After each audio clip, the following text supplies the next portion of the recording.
Alors on l'a vu depuis le début d'après-midi, le BIM, ça n'est pas, en tout cas ça n'est plus par rapport à la jeunesse de sa création, réservé uniquement à la conception de programmes neufs. C'est pour ça que ça avait été créé à l'origine. Mais aujourd'hui, évidemment, on l'a vu, se pose la question dès le départ de la durée de vie, de l'évolution des usages, du bâtiment, du projet, etc.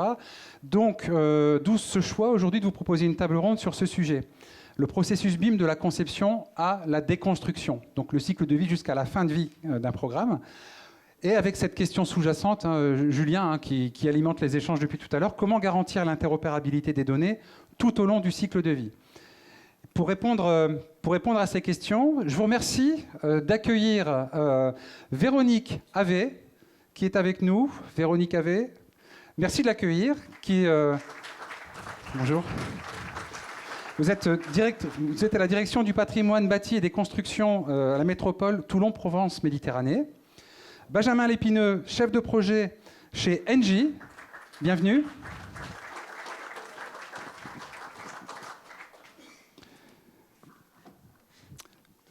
Loïc Penamen du CNAM. Merci de l'accueillir. Je vous donne tout de suite...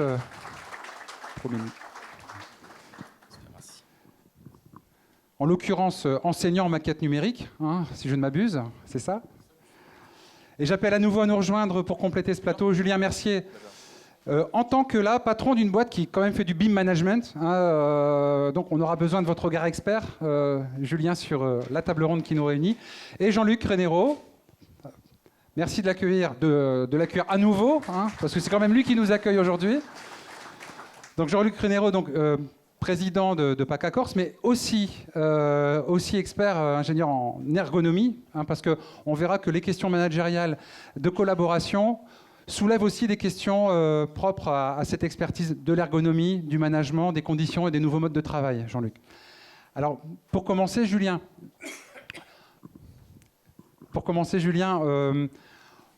peut-être la nécessité de revenir à une définition, parce qu'aujourd'hui, le BIM, on l'a également abordé. On l'a également abordé à Lyon.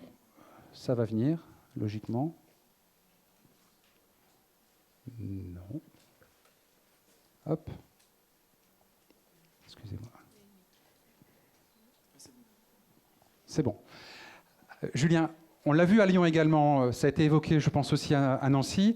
Aujourd'hui, il n'y a pas de définition universelle du BIM. Alors, avant de se dire pourquoi le BIM tout au long du cycle de vie, vous avez une vision bien spécifique du BIM. On l'entend parfois sous l'angle simplement de l'outil, du logiciel.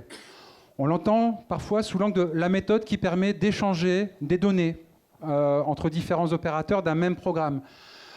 On l'entend parfois comme une méthode de collaboration qui permet de rendre ces données aussi intelligibles, mais aussi les acteurs, de les faire collaborer. Quelle est la vision d'impact sur ce sujet ? Alors la vision, après, c'est un avis qui peut être partagé ou pas, mais globalement, nous, on est revenu un peu aux fondamentaux. Juste, ça a déjà été dit, on associe souvent le BIM à la maquette numérique 3D. Et nous, on n'est pas tout à fait d'accord avec ça. Pourquoi ? Parce qu'on revient à l'acronyme BIM, Building Information Modeling ou Management. Et en fait, pour nous, c'est avant tout le management de l'information. Et manager de l'information, il y a quand même des contraintes et des prérequis. Pour nous, il faut que l'information elle soit digitalisée. Donc on l'a vu, ça peut être effectivement au sein d'une maquette. Ça peut être aussi au sein d'un plan DWG ou d'un tableau Excel. Donc il faut digitaliser, structurer, parce qu'on parle d'échange et d'interopérabilité. Et pour que ce soit possible, il faut qu'elle soit parfaitement structurée et qu'elle puisse effectivement être échangée d'un logiciel à l'autre. Ce qui revient au troisième point, l'interopérabilité. Donc digitalisation, structuration, interopérabilité. Donc concrètement, alors ça va peut-être en choquer quelques-uns, mais quand on fait des projets en BIM, avec certains maîtres d'ouvrage, parce qu'on fait de l'AMO, on discute avec eux et on leur dit, mais vous savez, on va parler de la donnée tout au long du cycle de vie. Et il arrive fréquemment qu'il y ait certaines entreprises qui ne soient pas en mesure en fait, de produire cette maquette. Donc effectivement, les bureaux d'études, globalement, s'en sortent pas trop mal. Mais quand on passe en exécution, on voit souvent des entreprises de plâtrerie, carrelage, etc., seconde œuvre, qui globalement ne vont pas investir dans des modeleurs, etc. Mais par contre, leurs données sont importantes. La nature d'un sol, c'est important. La nature, le type de peinture, etc., c'est des données importantes pour un maître d'ouvrage notamment. Et on leur dit, simplement, vous remplissez un tableau Excel avec des informations structurées, vous mettez type de carrelage, type de peinture, etc. Et on est capable d'avoir effectivement une donnée structurée et digitale qui pourra être éventuellement transférée vers une GMAO. Puisqu'une GMAO, mine de rien, aujourd'hui, la réalité, c'est qu'elle intègre souvent des bases de données basiques en CSV ou en Excel. Donc, pour résumer, globalement, ce qui est important pour nous, c'est effectivement de structurer la donnée, de savoir de ce dont on a besoin, et quel que soit le support, en fait. Donc la maquette 3D, pour nous, c'est un élément parmi tant d'autres. D'ailleurs, en préparant cet événement, on a eu un échange où vous m'avez un petit peu piégé. Hein. J'adore les sondages, hein, vous avez remarqué, je vais encore en faire un. Qui travaille sur tableur Excel aujourd'hui ? Qui a des bases de données Excel dans le cadre de son travail, donc c'est quand même pas mal de monde. Deuxième question, est-ce que certains de ces tableaux que vous utilisez, de ces bases de données, ont des liens, interagissent avec d'autres documents Levez la main, hein, allez-y, hein, donc quand même. Et la réponse c'est déjà du... Pour moi, c'est du BIM. C'est déjà du BIM, ça. Eh bien oui, vous managez de l'information et c'est des données qui peuvent être liées à un bâtiment. Pour moi, on répond complètement à l'acronyme. Voilà, je ne veux pas en dire plus, mais voilà, c'est notre vision. Et je pense que c'est assez important parce que globalement, interopérer, je le disais tout à l'heure, il y a l'aspect humain, mais si on a des outils qui sont partagés par tous, notamment Excel, il faut savoir qu'on fait des choses assez extraordinaires déjà avec ça, et bien structuré, on met tout le monde autour de la table et surtout, on n'exclut pas une entreprise ou une personne. C'est ce qu'on souhaite aussi éviter, c'est qu'effectivement, à un moment donné, pour que tout le monde soit heureux sur un projet, entre guillemets, si une entreprise, je parlais du carreleur par exemple, si on lui dit tu vas pas faire de la maquette parce que globalement, effectivement, tu n'as pas les outils, mais par contre, les données que tu vas nous donner dans ton tableau Excel bien fait, on va pouvoir les intégrer dans notre modèle numérique, il est dans le match, quoi. Donc voilà. Alors, on va aussi parler donc du cycle de vie global. Intégrer tout le monde, ça veut aussi dire anticiper ceux qui seront amenés à intervenir demain, une fois le programme livré, alors des agents, des entreprises, etc. Du coup, c'est important, dès le départ aussi, de se poser toutes ces questions. On y a déjà un peu répondu, mais quels enjeux de réfléchir sur le long terme. Et après, je vous donnerai la parole, Madame Havet, sur le sujet. Là, je me suis absenté 5 minutes parce que j'avais un souci avec un maître d'ouvrage justement qui nous parlait de ça. On a découvert en cours de projet qu'il avait on lui avait déjà posé la question, qu'il avait un outil de GMAO qui s'appelle ICOS, peut-être que vous connaissez, c'est beaucoup utilisé par les bailleurs sociaux, avec une structuration très particulière d'ailleurs, ce qui résonne en cage d'escalier, les bailleurs souvent. Enfin bref, tout ça pour dire qu'il est très important d'intégrer effectivement les contraintes finale, puisqu'on a bien vu les 75% d'économie, mais l'économie, on l'a fait qu'effectivement, si ces données vont dans le système d'exploitation. Et donc, il est très important, dès le départ, de disposer de toutes les contraintes pour justement structurer cette donnée correctement. Et nous, on a plus tendance à travailler à l'envers, c'est-à-dire de dire où vont aller les données, donc dans la GMAO, la GTB, la GTC, et de voir quels sont les besoins, quelles sont les informations dont on a besoin, et de les intégrer dès le départ du projet, plutôt que de pousser des données le long du projet, ce qui est beaucoup arrivé auparavant, et de se dire maintenant, qu'est-ce que j'en fais ? Et il y a des maîtres d'ouvrage, ils reçoivent des maquettes, ils disent concrètement, qu'est-ce que je fous de cette maquette, quoi ? Alors, des maîtres d'ouvrage, justement, Véronique Havet, représentez-vous rapidement votre champ d'intervention. Oui, bien près du menton, logiquement, c'est bon. Non, ça ne marche pas. Voilà. Donc, ça doit être une question de pile. On va vérifier tout de suite. Allez-y. Véronique Havet, donc directrice de la direction des constructions de la métropole Toulon-Provence-Méditerranée. On est une jeune métropole, mais on est une vieille communauté d'agglo, donc ça fait pas 30 ans qu'on a changé de statut. Mais ce qui fait que ça fait quand même 15 ans qu'on a des projets et on a lancé les derniers projets. Nous, c'était des gros projets. Dans nos équipes de maîtrise d'œuvre, nous, on travaillait en BIM, puisque sinon... Ils n'arrivaient pas à réaliser le projet. C'était des projets trop complexes, trop importants, avec trop de corps d'État. Par contre, ça n'a pas marché. On ne l'a pas lancé en consultation BIM parce que justement, les entreprises, pour la plupart, les cloisons, le doublage, en fait, on se retrouve, c'est le gros œuvre et courant et fluide. la plupart du temps, qui ont la capacité donc de répondre. Les autres n'ont pas la capacité. Le carreleur, le peintre, même le charpentier, hein, les métiers de charpente et de toiture, ils sont pas... Alors, si on tombe sur une grosse entreprise, Eiffage ou ce genre d'entreprise, mais après, tous les autres n'ont pas aujourd'hui les logiciels. Par contre, nous, c'est vrai que ce qui nous intéressait après, c'est de pouvoir l'exploiter au niveau de la maintenance. Et là, c'est pareil, on se retrouve avec, au niveau de la maintenance, les personnes qui gèrent, on se rend compte, on a livré des projets assez compliqués, mais finalement, ils ne sont pas exploités derrière, parce que la maintenance est trop compliquée. On a fait des cheminées solaires sur 8 étages pour une université. On se rend compte aujourd'hui que c'est trop complexe à utiliser. Donc, on se disait, les maquettes, justement, ça va pouvoir nous permettre, sur des objets un peu techniques, un peu compliqués, de pouvoir aller plus loin dans l'exploitation. Mais ce qui est compliqué aussi, c'est de l'interface pour arriver à avoir de la maquette, un outil assez simple pour être utilisé en maintenance. Donc c'est vrai que quand vous parlez sur l'évolution, quel est le futur, c'est arriver à donc trouver cette interférence, cette interopérabilité avec des logiciels de maintenance qui sont souvent beaucoup plus basiques que la maquette BIM, quoi. Alors, on l'entendait tout à l'heure, le coût d'exploitation représente, alors c'est une estimation qui a été présentée, 75% environ du coût global d'une opération, hein, sur toute sa durée de vie. C'est une donnée que vous partagez. Du coup, quels enjeux, du coup, pour vous, quels impacts?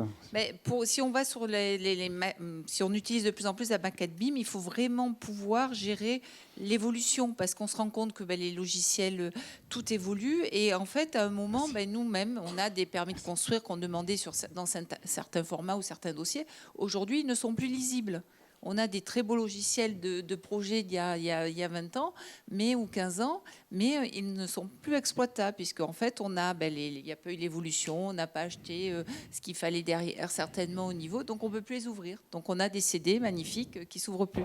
Et donc la problématique, je pense, sur la maquette... C'est de la donnée perdue, quoi. Le BIM, c'est qu'est-ce qu'on peut trouver comme typologie de données pour être sûr d'avoir des informations qui sont... dans le futur, pérennes, des informations pérennes et utilisables toute la durée de vie du bâtiment, puisque même ça durera plus de 60... Oui, ça va durer très longtemps. On travaille pour les générations futures. Benjamin Lépineux, alors votre métier, c'est moins les métiers qui ont témoigné aujourd'hui. Oui, complètement. Mais du coup, en quoi ça concerne Engie, le BIM, et votre vision sur cet enjeu d'interopérabilité et du cycle de vie? Alors déjà, moi je travaille chez Engie Coffee, donc on est vraiment dédié à l'exploitation maintenance des bâtiments. Donc on est vraiment dédié au BIM exploitation quand on parle de BIM. Oui, c'est à vous, vous intervenez que sur la partie... on fait un peu de travaux aussi, effectivement. C'est une partie vraiment quasiment infime chez Engie Coffee, effectivement. Et je suis complètement d'accord avec ce que disait Julien sur la partie justement gestion des données dans la maquette numérique. Pour nous, la maquette numérique, la partie graphique en tout cas, ne devient plus, on va dire, quasiment qu'un support d'accès à la donnée, qu'elle soit en provenance de la maquette numérique, patrimonial, on va dire, pour ce qui vient de la construction, mais également lier ces données de maquette numérique à nos outils métiers qui sont aujourd'hui principalement les GMAO et les GTB. Donc en gros, GMAO, tout ce qui va servir à gérer l'intervention de maintenance, et la GTB pour tout ce qui est plutôt lié aux données temps réel, d'alerte, de confort, d'occupation. On a un vrai sujet aujourd'hui, c'est qu'on a plein de systèmes d'information différents dans le bâtiment quand on est exploitant, des systèmes d'information qui ne sont pas forcément communicants et qui sont extrêmement hétérogènes et qui génèrent plein de données mais qui ne se communiquent pas forcément très bien ensemble. Et typiquement, un mainteneur, un technicien qui est sur site, aujourd'hui, qu'on lui met en place du BIM, qu'on réceptionne du BIM sur un projet neuf de construction qui a été fait en BIM, en gros, c'est quelqu'un qui va devoir gérer une GMAO, une GTB et une maquette numérique. Et c'est des gens qui vont intervenir quasiment en 2 heures pour réparer une CTA. Donc ils n'ont pas le temps d'accéder en gros à 3 interfaces différentes pour accéder à la donnée qui leur sera nécessaire pour intervenir. Donc il y a un vrai enjeu en gros. C'est effectivement cette partie vraiment gestion de données que doit gérer le BIM. Gestion de données, je veux dire, soit statique, soit dynamique, donc soit de la maquette et de la GMAO, soit de la GTB. Mais décorréler le BIM de juste la partie graphique. Donc il faut gérer la donnée vraiment qui va être utile, soit aux opérateurs de maintenance, mais également aux gestionnaires de patrimoine, et venir en gros centraliser toutes ces données sur une seule et même interface unique qui va être facile d'accès et qui va permettre pour nous, FMeur et mainteneurs, de faciliter les interventions de maintenance, d'augmenter la qualité et de réduire les interventions, on va dire, loupées, mais également aux asset managers ou aux gestionnaires de patrimoine de venir optimiser cette gestion-là au travers de l'accès à toutes les données qui transitent dans leur bâtiment. Ça, c'est des choses qui sont aujourd'hui de plus en plus faisables. Vous y arrivez à centraliser des données hétérogènes comme ça Ça se fait de plus en plus. Alors sur la partie purement, on va dire, ce qui vient de la maquette numérique, donc il y a les données graphiques effectivement qui sont à décoller des données d'informations, d'attributs, on va dire, de caractéristiques techniques. Donc ça, c'est des choses qu'on arrive à bien maintenir à jour maintenant et qui sont facilement gérables parce que c'est juste une base. Ensuite, venir connecter la maquette aux outils de GMAO, là, franchement, on dépend encore vraiment des éditeurs de GMAO. Donc ça va dépendre de si la GMAO est ouverte sur l'extérieur ou pas, de si elle va communiquer en API ou si elle peut recevoir facilement des fichiers type COBI, par exemple, ou CSV pour venir intégrer les données à la base qui proviennent de la maquette numérique. Là où ça coince encore un peu plus, on va dire, parce que les éditeurs sont plus réticents, c'est sur la partie GTB, donc tout ce qui est information plus temps réel, où là, effectivement, pour venir corréler maquette GTB, enfin maquette GMAO et GTB, c'est un peu plus compliqué, parce qu'on n'est plus juste sur de l'échange, on va dire, asynchrone, c'est vraiment du temps réel. Donc là, il faut que les éditeurs de GTB s'ouvrent de plus en plus, qui communiquent aussi un peu plus sur IP que ce qui se fait aujourd'hui. Et qu'on puisse mettre en place, en gros on a besoin de mettre en place maintenant pas des serveurs, mais une sorte de plateforme qui vont venir un peu au milieu de tout ça pour venir intégrer et compiler à la fois les maquettes numériques, donc la partie graphique et informative, les données de la GMAO et les données de la GTB. Et ça c'est des choses effectivement qu'on arrive à mettre en place maintenant, notamment sur des gros objets où on a surtout en fait une position préférentielle en tant qu'exploitant. On va pouvoir peut-être venir vraiment dès le début du projet, du coup avoir un peu la main justement sur la structure de la maquette numérique et sur les choix des outils de GMAO et de GTB. Sur les projets où on n'a pas forcément la main sur ces sujets-là, c'est beaucoup plus complexe parce qu'on va subir en gros ce qu'on reçoit de la construction sans que l'interrogateur. Oui, chaque maillon va avoir un impact, être impacté par son précédent et impacter le suivant, quoi. C'est ça. D'accord. Véronique Havet, le BIM chez vous, c'est récent? C'est quelque chose qui est déjà installé ou... Non, on veut lancer, là on a deux concours. On a deux concours là qu'on veut lancer, on va lancer en BIM, puisqu'il y en a un c'est un pont et l'autre c'est un complexe aquatique, donc c'est des projets qui s'y portent. Les autres, sur d'autres projets, quand on fait un musée en réhabilitation, des choses comme ça, non, c'était des projets trop complexes. En plus, il y a certains corps d'état, les gypseries, tout ce qui est, je dis, muséographie, même, je veux dire, les scénaristes et toute la scénographie, ils sont pas prêts. Il y a beaucoup de corps d'état de métiers qui sont pas du tout prêts encore au BIM. Ils vont y arriver. Bon, c'est sûr que Cofeli, nous, on a un marché à bon de commande avec vous, mais en même temps, on a bien les travaux. Mais la en pression, même temps, la pression. Non, mais le problème, c'est que jusqu'à maintenant, on n'a pas eu cette... Donc, il faudra qu'on le mette dans les marchés à bon de commande aussi comme exigence, parce que nous, on demandait des travaux, mais en fait, on se rend compte qu'en parallèle, il faut aussi les études, les DOE, les DOE ou les maquettes qui suivent. Mais ce qui est quand même problématique, ces plateformes qui vont pouvoir tout connecter, aujourd'hui, on y croit, mais elles nous semblent un peu loin. D'accord, mais vous avez eu sur l'interopérabilité, quand même, vous avez fait des premiers pas. Quel est votre retour d'expérience? Vous m'avez évoqué en préparant ça un exemple en particulier. En fait, l'architecte, l'équipe de maîtrise d'œuvre savent très bien faire. Donc, ils s'en servent, mais après, ça ne descend pas dans les corps d'état. Le gros œuvre, c'est très bien faire, mais et aussi tout ce qui est fluide, mais le reste... Un exemple concret, sans citer personne, hein, évidemment, mais... le carreleur et le peintre... sur quel type d'opération? Une école d'art et une pépinière incubateur, non. Qu'est-ce qui s'est passé? Racontez-nous l'histoire quand même. En fait, mais en fait, ce qu'il y a, c'est que les autres corps d'état, vous avez donc le gros œuvre qui va vraiment bien suivre, mais les autres, ils sont pas... je veux dire, ils ont même du mal à faire des DOE. Donc, normalement, il faudrait qu'au lieu de faire des DOE, ils nous répondent en éléments numériques. Donc, c'est pas encore ça, quoi. D'accord. Bon. Mais après, c'est vrai que je pense que c'est toutes les corps d'état qui vont évoluer, qui vont évoluer avec ces méthodologies et le fait que les maîtres d'ouvrage demandent de répondre avec la prestation BIM. Une question qui a été évoquée encore pour vous, Véronique Havet. Je suis désolé. On a parlé, depuis le début du Rex BIM Tour d'aujourd'hui, on a parlé du volet collaboratif. Est-ce qu'aujourd'hui, par rapport à vos premiers pas ou aux besoins que vous estimez sur ce type de projet, où vous en êtes? Est-ce que c'est facile ou est-ce que c'est compliqué? Non, en interne comme en externe, j'ai envie de dire. Oui.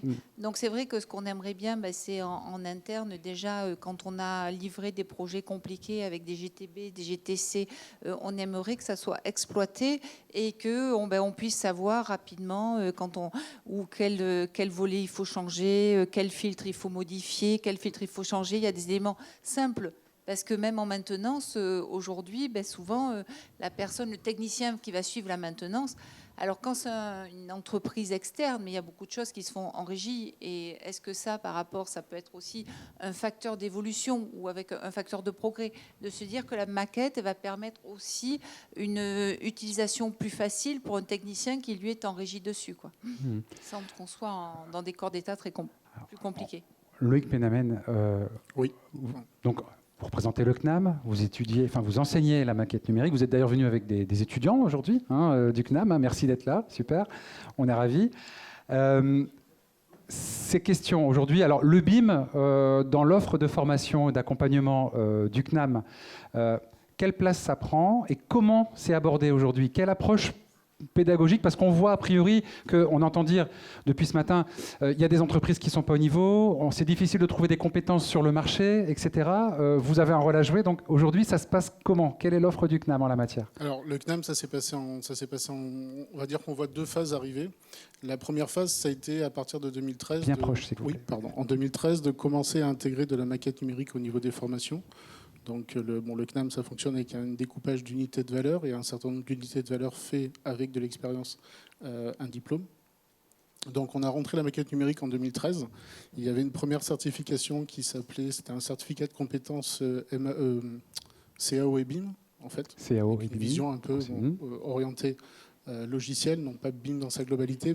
Sous l'angle outil, alors, c'est ça, sous l'angle plutôt outil, enfin, sous l'angle de l'outil, c'est ça, sous l'angle D'accord. de l'outil. Et depuis, avec l'émergence du BIM au niveau du BTP et au niveau de l'ingénierie, mais là je parle plutôt du CNAM BTP en CNAM PACA Corse.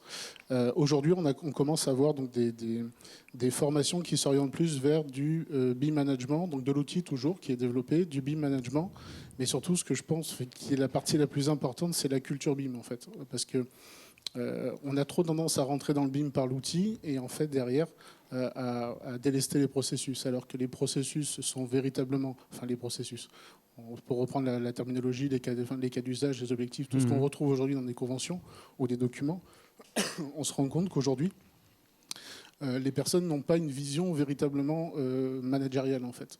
Donc ce qui est important, c'est de re-rentrer le côté managérial, le BIM. Le BIM, on n'en fait pas pour faire de la maquette, on n'en fait pas pour sortir de la donnée, on l'a fait véritablement...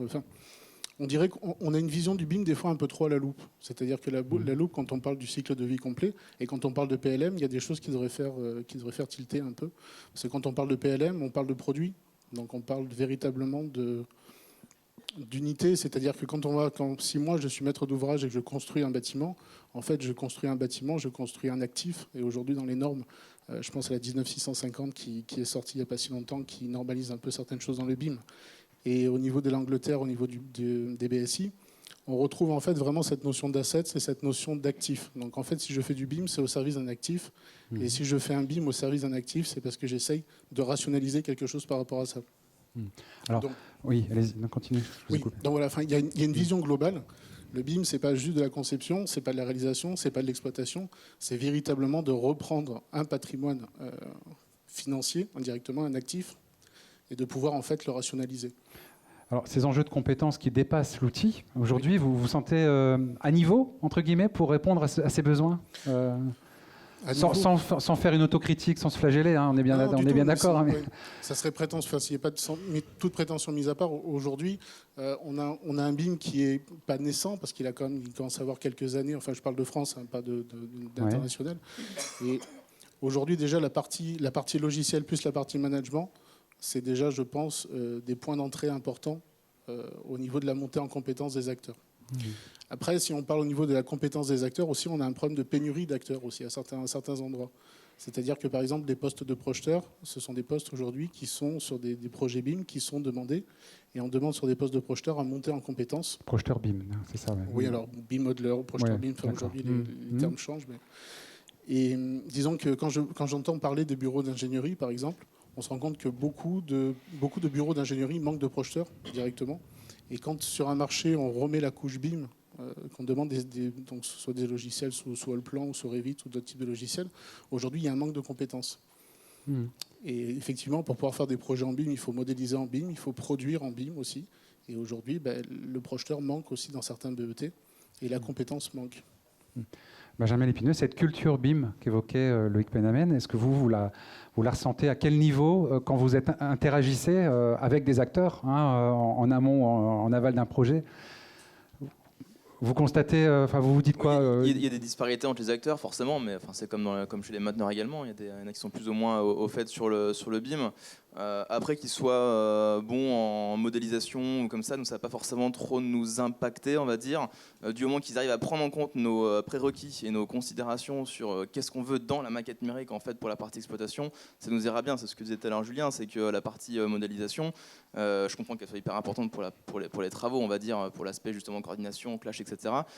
Pour la partie exploitation maintenance, c'est vraiment juste un support visuel. Donc du moment qu'il y a des processus qui vont être mis en place pour au moins agréger la donnée et mettre de la donnée vraiment, on va dire, textuelle dans la maquette numérique et qu'elle soit plus ou moins structurée selon les besoins de l'exploitation. Alors quand je dis besoins de l'exploitation, c'est pas forcément les besoins que de l'exploitant. C'est de l'exploitant et également du client final, du propriétaire ou de l'asset manager qui va gérer son bâtiment derrière.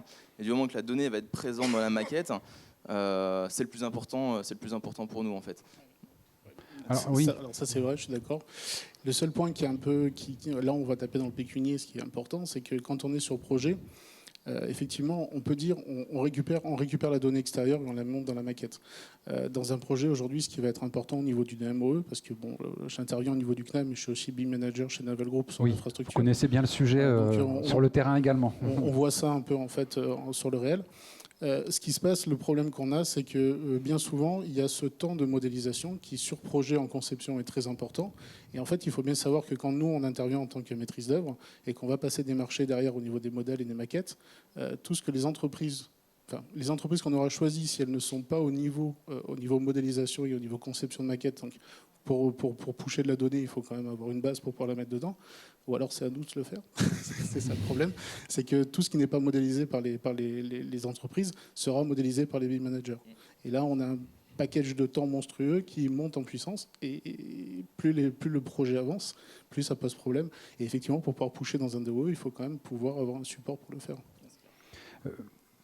Véronique Havet, concernant le volet formation aujourd'hui, on entend beaucoup parler des compétences des entreprises, etc. Mais je suppose que dans les structures elles-mêmes, comme chez les maîtres d'ouvrage, et certainement dans les entreprises elles-mêmes, donc en termes de management, une montée en compétences est nécessaire. Vous-même, est-ce que vous vous sentez aujourd'hui, pour prendre votre exemple, et ensuite celui de vos équipes, suffisamment armé pour appréhender le BIM dans un futur projet, ou est-ce que vous vous dites encore, il faut que je me forme Nous, en tant que maître d'ouvrage, on va demander à une équipe de maîtrise d'œuvre, de réaliser le projet, puisqu'un maître d'ouvrage, il définit un programme, un montant, une faisabilité. Donc, du coup, après, c'est l'équipe de maîtrise d'œuvre. Et nous, par contre, on va exploiter le projet final, parce qu'après, on a une évolution de vie sur un projet. Donc, on sait qu'il y a des projets qui vont évoluer à certains moments parce que on va augmenter le nombre de salles de classe, on va diminuer le nombre de salles de classe, donc en fait c'est avoir un DOE sous forme de maquette numérique précise. Oui, après que ça puisse servir, on n'a pas tout le temps les capacités, mais on est en capacité de les avoir avec quelques formations quand même. Parce que c'est pas nous qui saisirons les choses. Je veux dire, ça sera forcément où on récupère des données d'entreprise, on récupère des données de maîtrise d'œuvre. Mais dans la définition du besoin. Moi, je pense à ça. Dans la définition du besoin. On a vu quand même tout à l'heure, à travers plusieurs problématiques qui venaient de soit l'imprécision de la charte, des conventions. On a besoin d'accompagnement, certainement, pour les définitions de la charte. D'ailleurs, on va en lancer. Donc, on a des AMO, on va leur demander, au niveau des définitions, bien sûr, de quel format il faut, quel type de dossier il va falloir livrer, tout ça. Oui, on a besoin d'accompagnement. Vous formez aussi des maîtres d'ouvrage au CNAM ? Alors non, pas des maîtres d'ouvrage, mais on va prendre des ingénieurs. Oui, voilà, nous on va plutôt prendre des équipes d'assistants à maîtrise d'ouvrage pour réaliser les dossiers. D'accord. Par contre, ce qui est important aussi au niveau des maîtres d'ouvrage, c'est que bien souvent le BIM est efficace dans un projet quand le maître d'ouvrage a une vision bien mature et globale de son projet.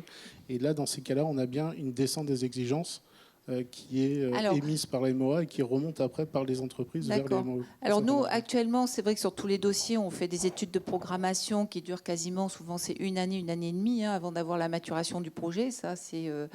Donc c'est vrai qu'aujourd'hui, c'est presque au niveau de l'étude de programmation qu'il faudrait aborder la définition du projet BIM qui va être réalisé, quoi. Julien, quand vous accompagnez des collectivités peut-être, des maîtres d'ouvrage également ou des entreprises, le côté compétences, maturité en interne, parce que BIM management, moi quand on me dit management, je pense avant tout interne déjà. Est-ce que c'est un volet important, un constat de besoin d'accompagnement fort ? En fait, le vrai problème, c'est que globalement, les maîtres d'ouvrage, ils arrivent à identifier globalement leurs besoins en termes d'objectifs qui tournent globalement autour de l'exploitation-maintenance. Aujourd'hui, gagner du temps avec la maquette, qualité, etc., je dirais quelque part, c'était déjà exigé. Enfin, je veux dire, c'est pas le BIM qui a imposé de la qualité, etc. Par contre, ce dont ils ne se rendent pas compte, c'est que c'est les incidences de tout ça. C'est-à-dire que tout à l'heure, on parlait de la maquette DOE et de l'exploitation maintenance, etc. J'ai un collègue qui a donné un terme, je l'ai mangé.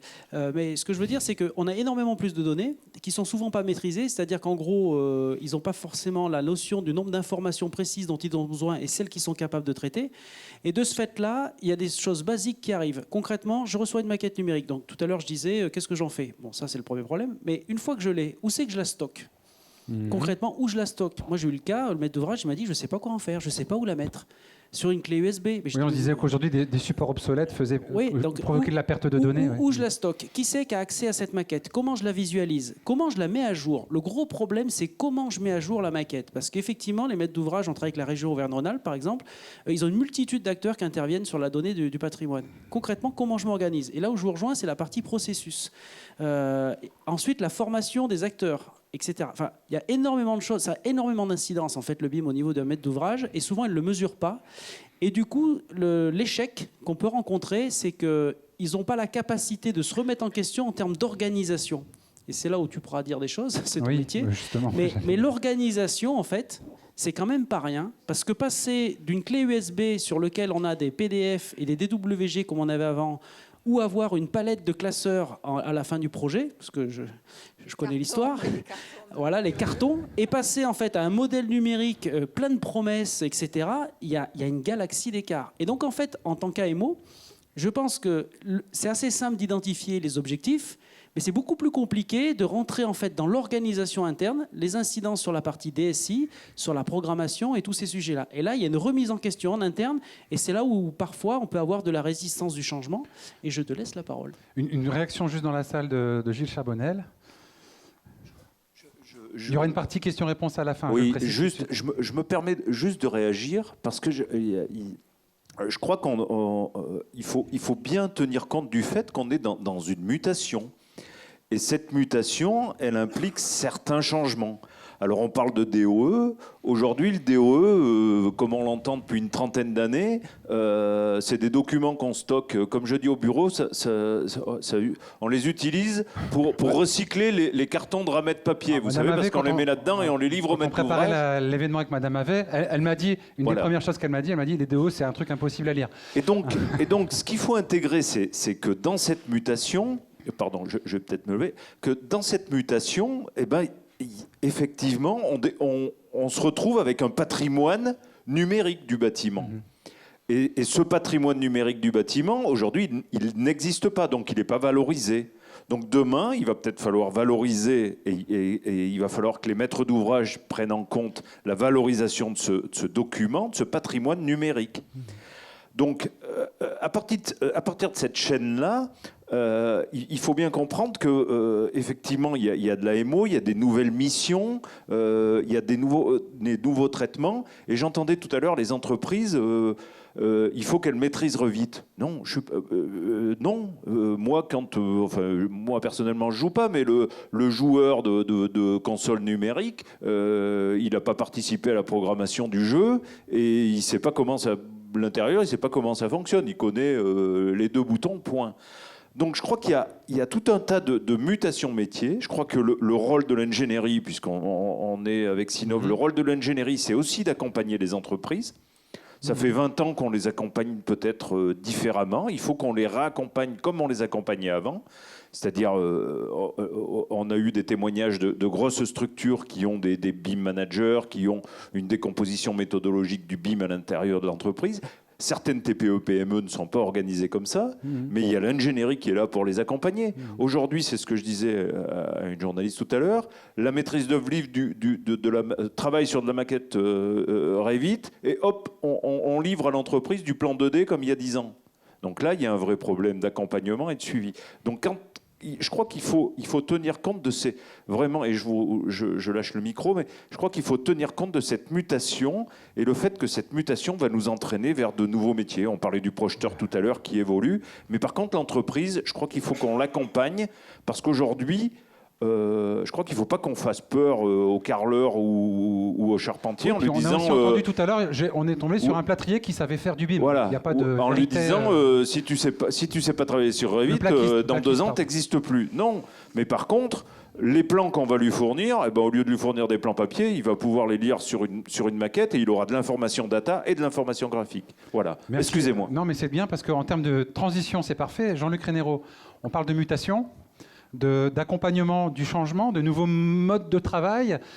Aujourd'hui, le BIM, selon vous, en quoi ça impacte ou pas et quels enjeux d'accompagnement justement de ces nouveaux modes de collaboration ? Alors, par rapport à tout ce que moi je découvre, parce que donc, en tant qu'ergonome, on est amené à intervenir dans les équipes donc, de maîtrise d'œuvre.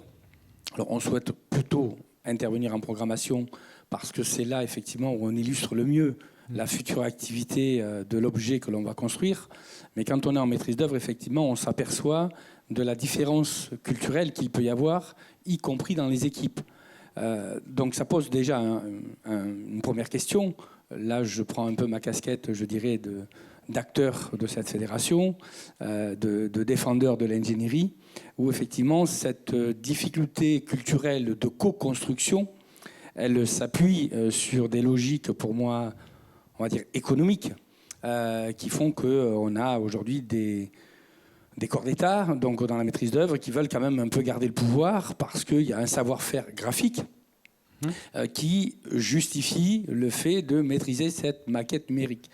Mon point de vue d'ergonome par rapport à ça, donc, et ça rejoint l'expérience qu'on avait faite il y a 2 ans sur donc, les premiers ébats et les premiers débats autour du BIM, en s'appuyant sur un chantier expérimental donc, sur Manosque, de la conception jusqu'à la réalisation, puisqu'on avait travaillé avec une entreprise où on avait les carreleurs qui avaient déjà le premier iPad, qui n'avait pas la compétence de l'iPad d'aujourd'hui, et qui travaillait sur des lectures simples. Mais à côté, donc, ils avaient des stylets avec des trucs graphiques où ils mettaient un tas d'annotations humaines, donc du point de vue dans la conception, les difficultés qu'ils pouvaient rencontrer, la description de l'usage, c'est-à-dire qu'ils intégraient, ça rejoint ce que disait Julien, dans la donnée et dans la gestion de données, des informations de cette compréhension multiculturelle. Donc ça nous paraît extrêmement important. Et dans une démarche organisationnelle, donc là, je reprends cette casquette d'ergonome, puisqu'on intervient, nous, sur les organisations du travail. Si je me mettais en retrait dans les équipes dans lesquelles je travaille, sachant qu'on me laisse toujours beaucoup de temps parce qu'on ne me fait pas faire grand-chose, donc j'ai le temps d'observer. Les temps de parole, généralement, s'il faut savoir, dans les revues de projet, quand on est sur les projets architecturaux, c'est 5 minutes en fin de réunion. Voilà, donc on a le temps d'observer tout ce qui peut se dire. Donc on s'aperçoit effectivement, des fois, tous ces non-dits, parce qu'on ne veut pas avancer sur cette donnée traitée, qui traite de l'usage, qui traite donc de la technique, mais du point de vue de la perception humaine par rapport à ça. Et s'il y a effectivement une donnée importante, et la présentation de Julien me paraissait être extrêmement pertinente, effectivement, c'est quels sont tous les outils autour de cette conception collaborative que je peux utiliser pour traduire exactement la manière dont je vois les choses. Donc cette représentation mentale, je pense que du projet, du projet, voilà. Je pense que nos confrères du CNAM, en tant que pédagogues, ne pourront pas dire le contraire. Sinon, dans une prochaine vie, je ne retournerai pas faire des cours au CNAM, tant pis. Voilà, j'irai ailleurs. Pas de chantage, on avait dit pas de chantage. C'est extrêmement important. Et si on travaille justement sur le partage collaboratif, nous, si on s'appuie sur l'expérience que l'on a eue alors dans l'industrie, puisque la collaboration et la maquette numérique, conception de voiture, conception de salle de commande, ça fait 50 ans qu'on le fait. Est-ce que ces thématiques qui relèvent plutôt de l'ordre du management, de la capacité d'un acteur à mobiliser des moyens humains, financiers, etc., dans son management, est-ce que ça veut dire que les plus petites structures sont moins armées que les grandes pour justement s'approprier les nouvelles méthodes de travail comme le BIM aujourd'hui ? Alors, approprié, oui, par rapport à l'investissement financier, ça paraît évident. Enfin, je pense que les confrères et consoeurs qui sont sur la tribune le diront plus facilement. Je veux dire, quand on entend aujourd'hui tous les éléments qu'il faudrait mettre en œuvre, y compris avoir ses propres serveurs pour stocker des choses, c'est sûr que ça va, d'un point de vue d'une gouvernance et d'un modèle économique d'une entreprise, c'est quelque chose qui nous interroge forcément, nous, à Sinov. Après... moi, si je regarde aujourd'hui les profils, et il n'y a aucune critique là-dessus, du BIM manager qui est quelqu'un qui va arriver plutôt par rapport à la connaissance de l'objet et la maîtrise effectivement de l'outil, donc qui fait qu'il assoit une compétence. Je reprends ma première casquette avant d'être ergonome, j'étais psychopédagogue, ce n'est pas vrai. C'est la personne qui a la capacité de comprendre l'interrelation entre les personnes qui va faire qu'il va y avoir du sens dans l'acte de construire. Julien, par rapport à vos expériences, les clients que vous accompagnez, etc., il y a une vérité entre, voilà, quand c'est chez un plus gros acteur, c'est plus facile. Enfin, c'est une idée reçue qui circule. Hein. C'est-à-dire, plus on a de moyens, plus ça sera facile pour moi d'intégrer le BIM. C'est pas parce que c'est plus gros que c'est mieux. Non, mais... simplement... Oh, c'est l'expérience. Tu dis ça parce que tu es plus vieux que moi. Non, simplement, ce qu'on peut noter, c'est qu'effectivement, les grosses structures ont plus de moyens, ça c'est évident, etc. C'est pas pour autant qu'elles réussissent mieux, parce qu'on voit souvent que globalement, c'est plutôt sur Paris où ils font des gros projets et qu'en région, les gros majors souvent sont pas forcément mieux armés. Néanmoins, ils ont des structures pour le faire. Je crois beaucoup aux petites structures. Alors la Fédération Sinov, c'est vrai qu'on représente plutôt les petites structures, mais l'avantage qu'elles ont, c'est l'agilité.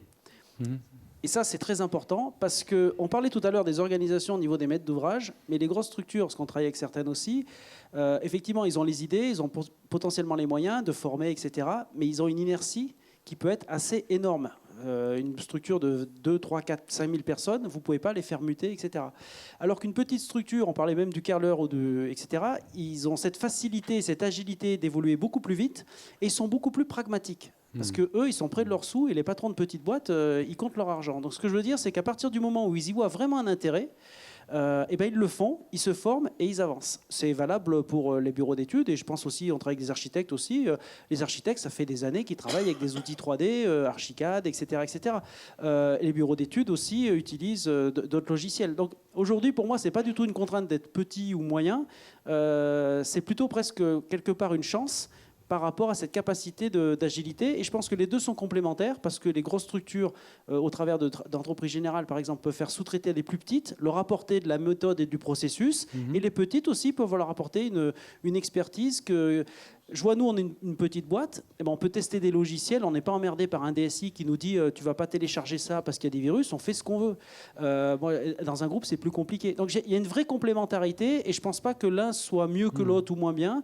Ils ont des façons de travailler qui sont différentes et à terme, de toute façon, il faudra que tout le monde se mette à niveau parce qu'aujourd'hui, effectivement, on constate des décalages, mais qui sont plus liés à des événements locaux. Je m'aperçois par exemple que l'appropriation du BIM, elle n'est pas liée aux personnes, elle est liée souvent aux maîtres d'ouvrage. Il y a des régions, par exemple, où il y a très peu de BIM et les clients nous disent, enfin les entreprises disent, j'en fais pas, en gros, parce que mon maître d'ouvrage ne me le demande pas ou mon client ne me le demande pas. Ça vient souvent du maître d'ouvrage. La région PACA, par exemple, nous, on travaille avec la ville de Marseille.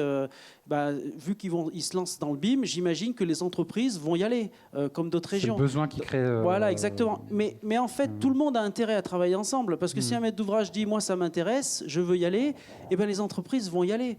Et les petites, elles iront très rapidement aussi, parce qu'à l'échelle d'un peintre ou d'un carreleur, passer au BIM sans parler de modélisation et ce que je disais tout à l'heure de données, il va y aller vite. Et puis les mecs, ils sont pas idiots. Enfin, je veux dire, ils vont pas perdre du business parce que voilà. Donc je suis pas du tout inquiet là-dessus. Je dis simplement qu'il faut que les gens soient patients et c'est l'aspect humain. Je vais le répéter encore, mais il faut que les gens soient humbles et qu'ils se disent on doit travailler ensemble et on doit laisser aucun copain au bord de la route. Loïc Penamen, sur le côté, encore une fois, monter en compétences, hein, c'est votre responsabilité, c'est votre mission de former, etc. Ce côté à la fois managérial, mais aussi pragmatique, qui vient d'être évoqué. quelle place ça prend dans vos modules par rapport voilà, aux gens que vous formez aujourd'hui? Est-ce que entre la théorie et la pratique, il y a un bon équilibre?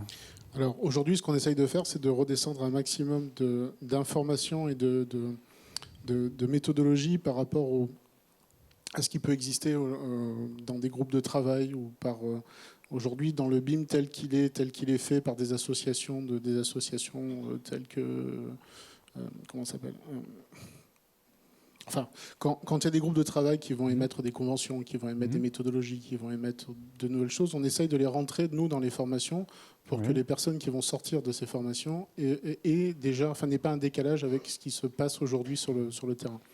Donc ça, c'est important de les tenir vraiment, vulgairement, de les tenir au jus de ce qui se passe aujourd'hui. Des entreprises, elles participent à vos formations, elles contribuent à vos formations? Alors, ça, un peu sur la mécanique du CNAM, oui. Et surtout, ce qu'il faut voir, c'est qu'on a des stages. En fait, les personnes font aussi des stages en entreprise.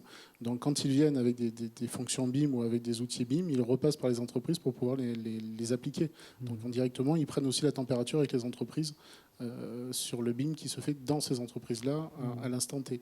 Alors, par rapport au changement aussi, il y a une chose importante, c'est qu'aujourd'hui, les métiers pour lesquels on forme ou les assistances qui sont posées en ingénierie, je pense que de toute façon, comme disait, c'est en train d'évoluer, c'est en train de muter.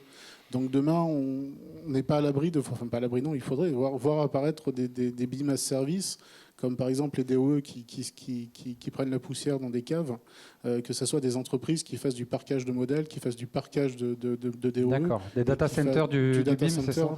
Et qui gèrent les patrimoines, en fait, qui font du parquage de patrimoine, plutôt que d'avoir des DOE inertes au quatrième sous-sol dans des placards compris l'eau.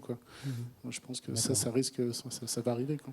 Sur la formation, en tout cas, Benjamin Lépineux, je suppose que vous êtes pas mal staffé, entre guillemets, sur le BIM chez Engie. Ouais, et puis il y a deux types de profils, et vraiment les personnes qui vont devoir gérer au quotidien justement l'asset et donc les maquettes numériques associées, les données associées, mais également les techniciens sur le terrain qui vont être aussi vraiment les personnes qui vont faire remonter les données, parce qu'en gros nous on a un sujet effectivement, tu parlais des DE qui étaient laissés tomber à l'abandon, et ça c'est la réalité, et c'est comme ça qu'est venu en fait le BIM en exploitation à la base, avant de parler de GTB et de GMAO à Connecto Maquette Numérique, où on n'est pas encore forcément à 100% développé dessus, mais cette partie-là c'est vraiment la gestion de données.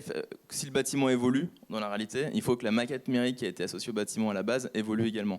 Et pour ça, il y a un sujet extrêmement important, c'est que le technicien qui est sur le terrain et du coup qui voit les évolutions de ce bâtiment puisse les remonter de manière efficace à quelqu'un qui va être plutôt centralisé et qui va justement procéder à ces mises à jour-là. On ne peut pas demander non plus aux techniciens de modéliser à chaque fois la maquette numérique une fois que le bâtiment a réévolué.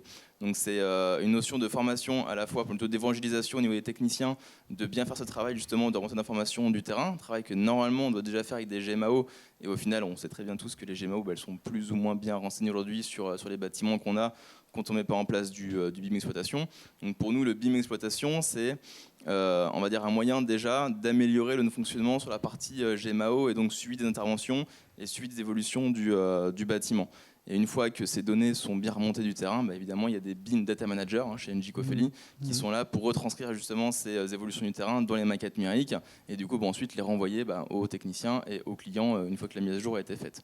Donc, pour l'instant, effectivement, on essaie à chaque fois qu'on a Vous trouvez facilement des compétences quand vous avez... Non, ça n'existe pas. En plus, ça n'existe pas aujourd'hui sur le marché, parce que je n'ai pas encore l'offre parlé. et la demande sont là. Voilà. Attends, non, mais alors justement, c'est que c'est pas les mêmes profils que les BIM managers, on va dire de la construction. Il y a cette notion de mise à jour de maquette numérique qui est importante, mais sur la plupart des sites qu'on prend aujourd'hui en BIM exploitation, on va à minima connecter la maquette numérique à la GMAO pour optimiser justement cette partie mise à jour. En gros, l'idée c'est que tout ce qui se passe dans la GMAO en termes de modification alimente quasiment automatiquement la maquette numérique, et même que la maquette numérique servent de support visuel pour, par exemple, mettre en exergue assez facilement les interventions correctives qui sont en cours ou le préventif qui a du retard.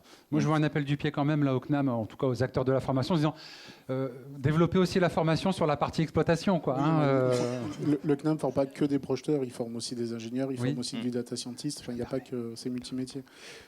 Par contre, qu'est-ce que je veux dire je parlais d'appel du pied sur la partie exploitation. La maquette numérique, le BIM est très important, mais il ne faut pas oublier quand même que la conception, c'est des équipes de maîtrise d'œuvre qui le font, et que en fait tout ça c'est des outils, le BIM et tout le reste. La conception sera toujours l'œuvre d'êtres humains et d'équipes de conception, de maîtrise d'œuvre et d'ingénieurs qui sont quand même vitales. Et ce métier-là, il faut considérer que c'est des outils et que ce métier-là, il existera toujours et qu'on aura toujours besoin d'ingénierie. Ça vous plaît ce qu'on entend là, Jean-Luc? Oui, non, juste par rapport à ce que dit effectivement Madame Havet, par exemple, cette salle, si elle a été conçue dans cette démarche-là, elle est certainement excellente dans la réalisation. Elle a certainement, je dirais, eu beaucoup de satisfaction dans l'exécution. Aujourd'hui, je nous replonge, nous, là, dans une situation d'usage qui fait que cette salle-là, installée, alors, soit pour faire le bal, soit pour faire des conférences avec des présentations, on a un système rayonnant et un système donc, de gestion de fluide qui ne segmente pas, qui fait qu'on ne peut pas éteindre la partie du tableau où on projette. Ça veut dire que très en amont, je veux dire, c'est pour ça que je rebondis sur le texte de Madame Havet, c'est que cette scénarisation de l'usage, elle me semble très intéressante et je dois dire que c'est extrêmement difficile de la faire partager parfois à des équipes de maîtrise d'œuvre. Et c'est pour ça que c'est pour nous intéressant d'être très en amont dans la programmation, parce qu'au-delà de faire des fiches locaux, nous, on propose de faire des fiches d'activité, parce qu'on va raconter très en avant l'histoire du point de vue de l'usage, de l'utilisation de cet espace-là. Et après, effectivement, les gens de l'acte de construire, ils s'en empareront du point de vue de leur savoir.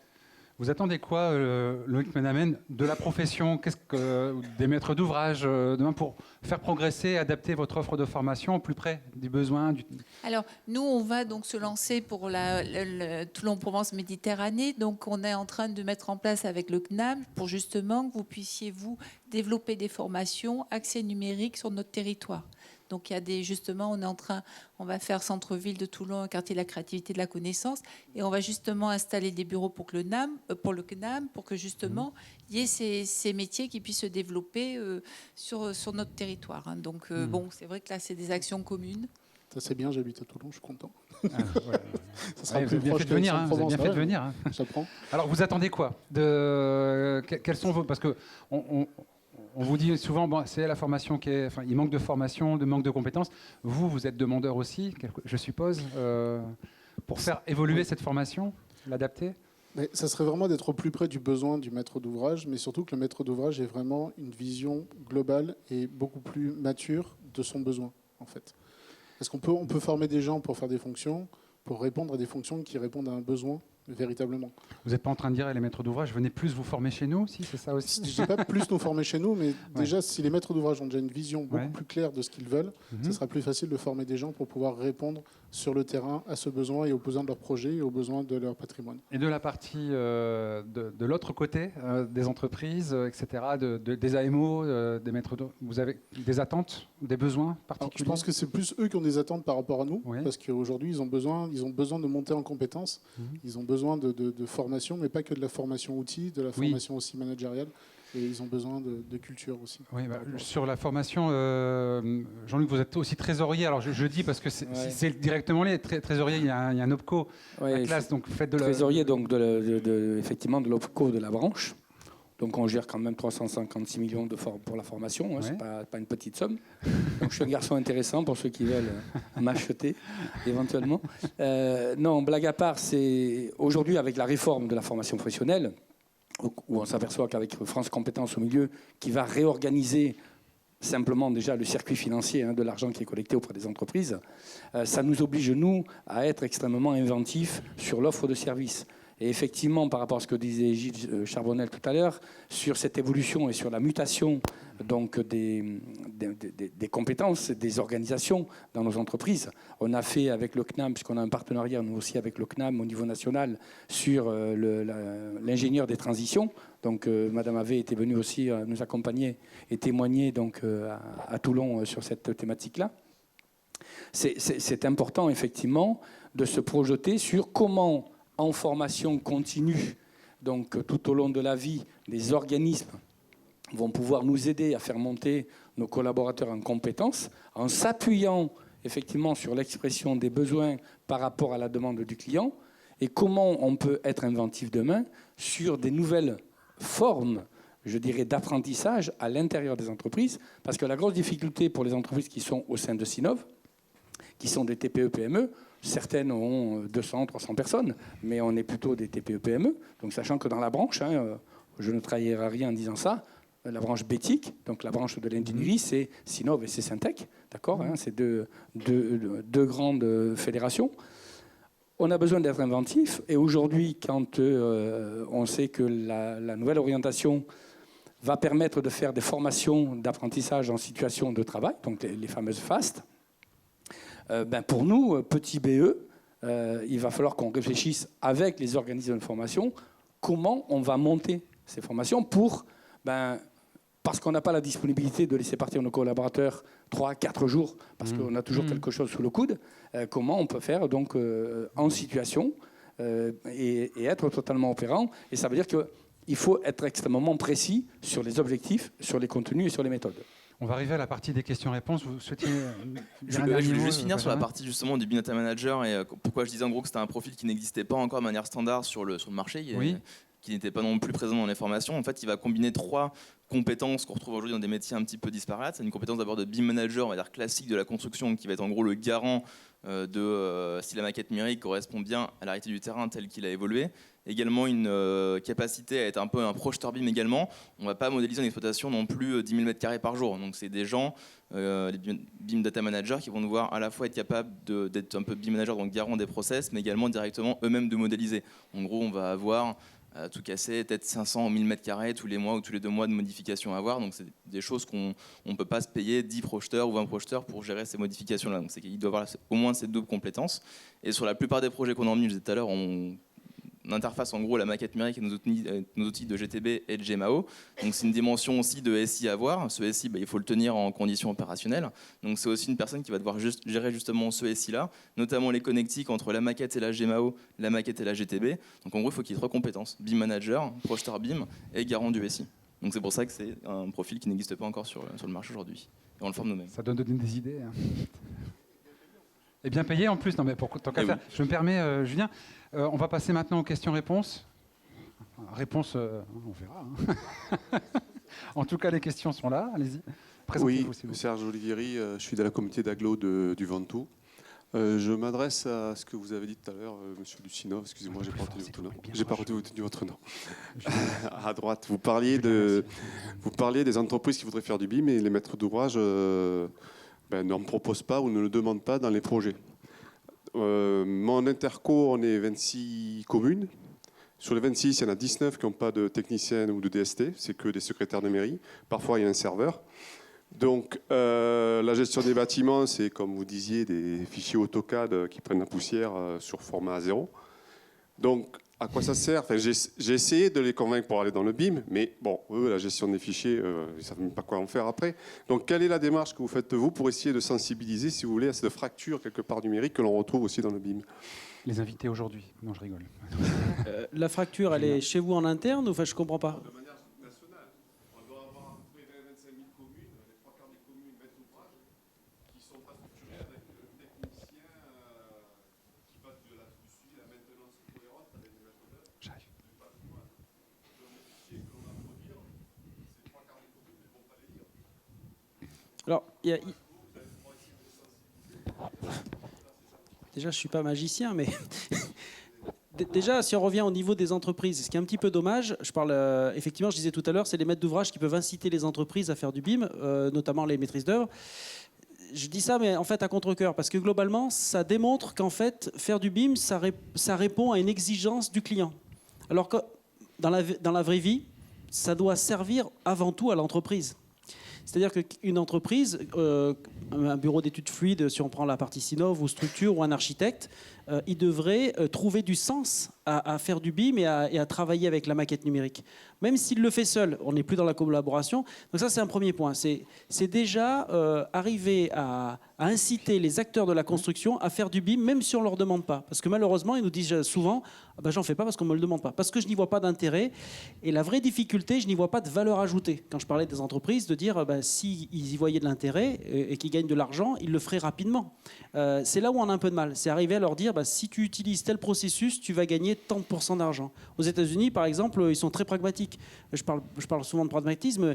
Ils raisonnent en ROI, en KPI, en investissement, etc. Donc aujourd'hui, on a un peu de mal avec ça. Donc aujourd'hui, les entreprises, elles le font un peu contraintes et forcées.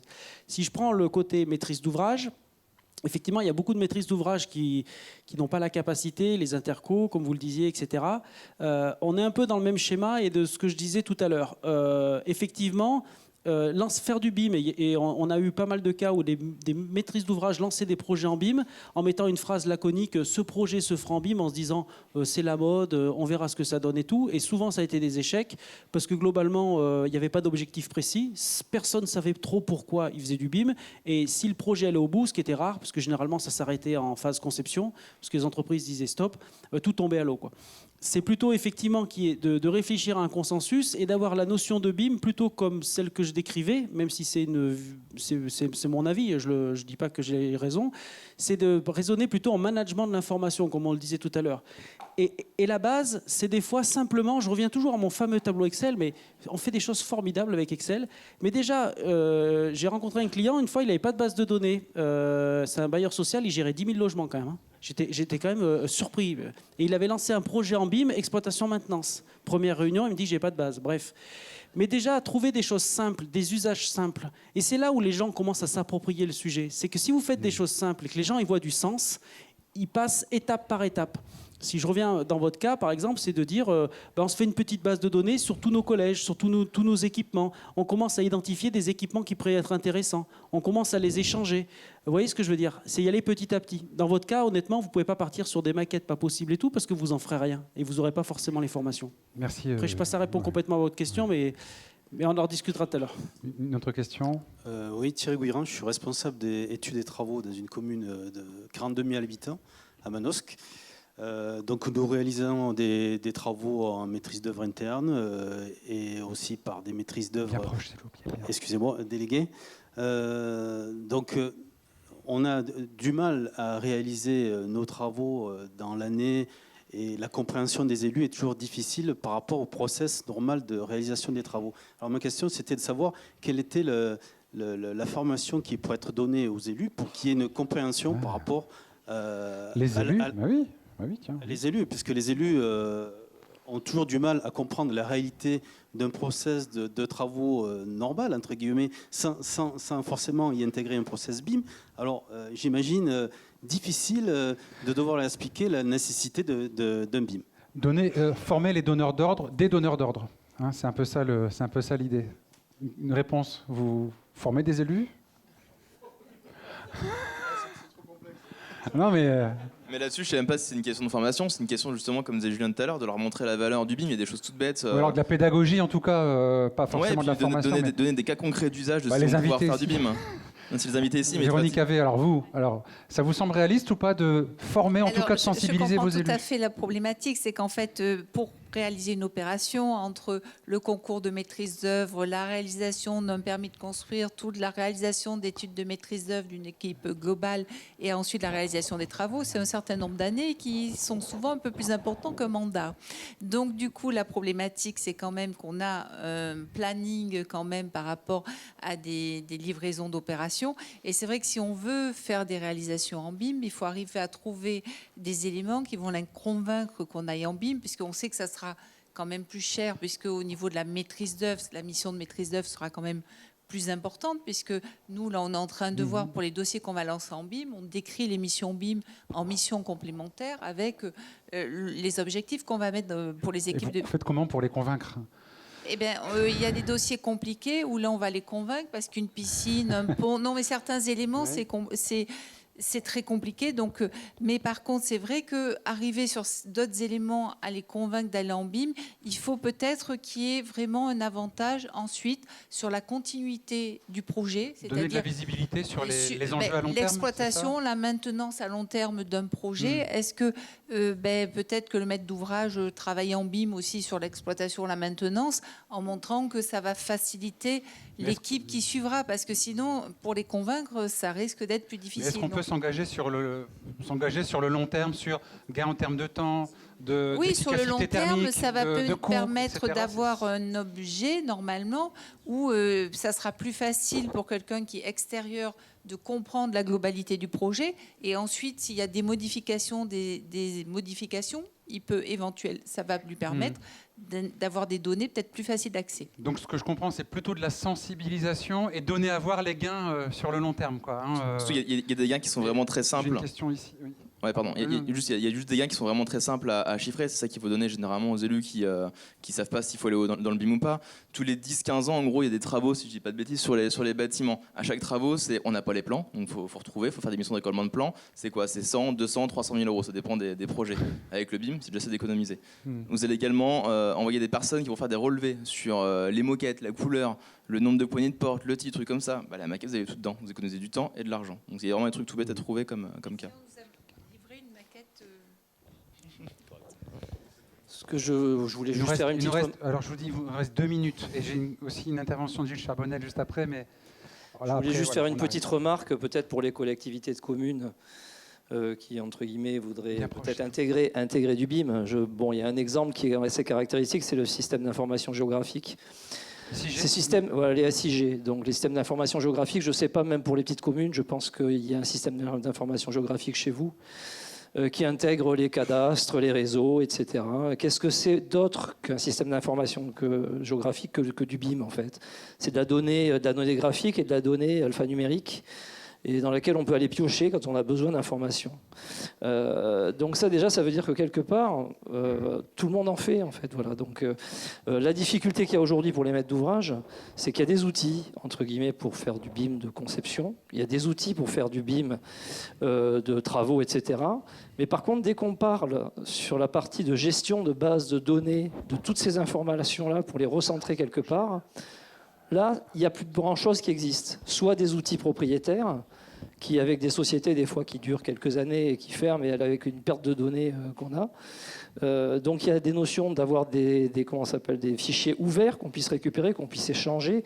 Et aussi, c'est bon aussi pour les développeurs de logiciels BIM, c'est que les maîtres d'ouvrage et que tous les utilisateurs puissent récupérer ces données après pour pouvoir les utiliser. C'est ça qui est important. On a bien vu que c'est 75% de la donnée du coût d'un bâtiment qui va en gestion. Et on va perdre 75% de cette information. Je pense que déjà, on dit ça à un élu, chiffre à l'appui, ça peut déjà être un élément de conviction. Hein. Merci de ce retour d'expérience. Gilles Charbonnel, en 30 secondes, non, c'est bon.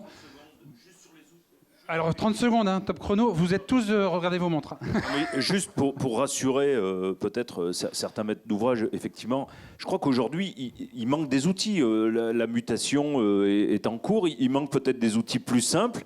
Je prends souvent un exemple, mais aujourd'hui, je ne pense pas qu'il y en ait beaucoup qui utilisent encore une carte routière pour se diriger dans une ville ou pour organiser un de ces trajets. Donc, il faut démystifier tout ça. Les outils, les GPS avant, c'était maintenant on leur parle, on leur dit maison, hop, en route, hop, ils programment. Et donc, je crois que ces outils, c'est important et il faut développer les outils. Il faut développer des outils, mais je crois qu'il y a des gens autour de nous qui s'en chargent et des startups qui s'en chargent. Voilà. Merci beaucoup. Bravo. Hein. Merci à vous pour ces témoignages.